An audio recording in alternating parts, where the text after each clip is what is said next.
Thank you so much, Tammy. I wanted to press you again on the Gaza plan.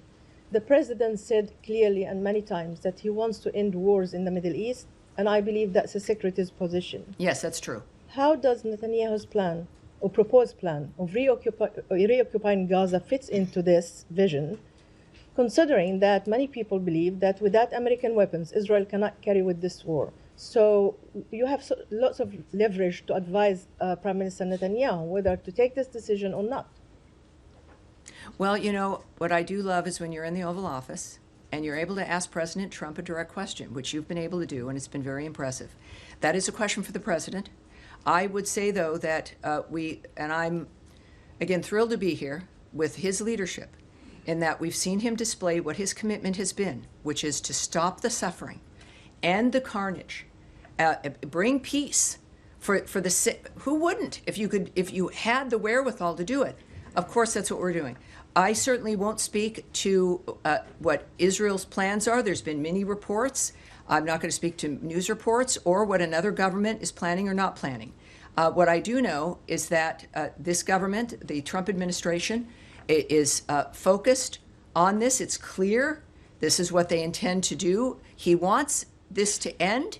He said that from the beginning, that the actions that we would take, it wouldn't be about months or years, about meeting to have meetings, and that there's resolutions. As a businessman, you've got to have a point where something is developed and produced and done.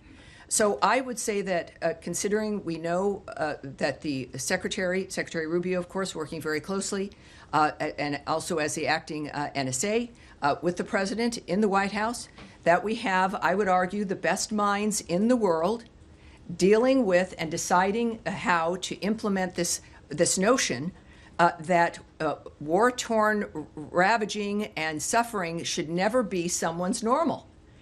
That's what we will see from President Trump, Secretary Rubio, and this entire government as a whole.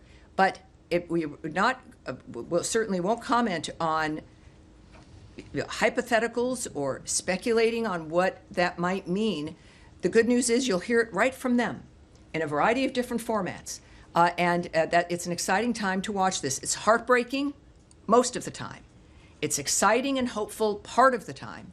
And I think we're going to get there. And Ambassador Huckabee, how do we know that he's speaking his mind as an opinion and when he talks about U.S. policy? Because he reports to the secretary. So as a reporter, how do I know if he's just expressing his opinion about the settlement being part of Israel and when actually this is a policy, if the president or the secretary did not articulate that?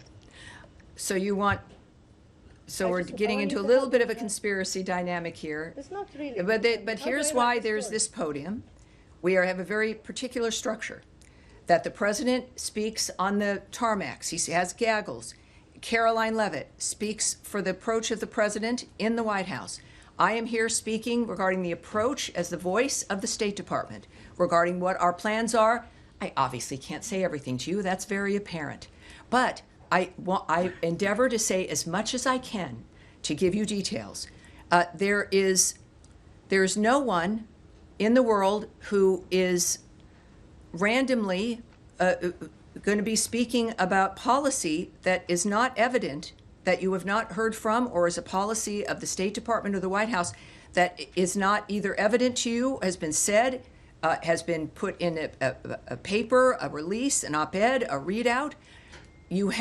I would urge you to focus on the centers that have been created to offer what the policy of the State Department or of the White House, this government is. It's very obvious, and yet, of course, people will speak their mind. I would ask you to take everyone's comments as in that kind of situation as their opinion and speaking their mind. And it's why we love the diplomats of this country. We have some very smart, caring, passionate people. And he's one of them, and I adore him. Yes, sir, in the middle. Thank you. Thank you.